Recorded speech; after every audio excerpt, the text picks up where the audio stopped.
We're going to walk through the steering wheel controls on the Silverado 1500 and 2500s. So on the furthermost left side here, we've got the cruise control. This button right here will enable or disable the cruise control. If that is on, it will allow you to set a speed. If you take this and you go down with the speed, it's going to set it at that speed and keep you at that speed. If you hit this button on the left, it's going to cancel the speed that you have set.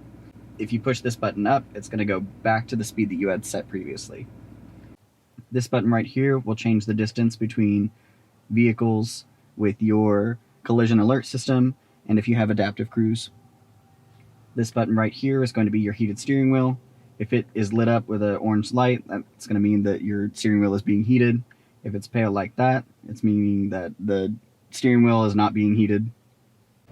So on the right side of the steering wheel, we do have a voice command button. So that's going to give you your voice commands and accept the phone call.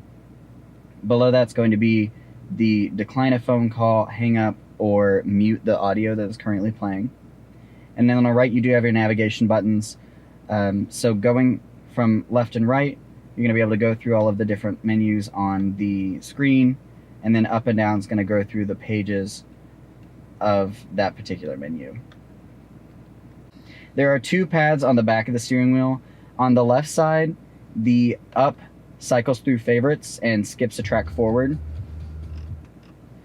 The bottom one goes back in the reverse order of your favorites and goes back a track. On the right side, you have your volume. So if you hit the up on the top, it increases the volume, and the down decreases the volume.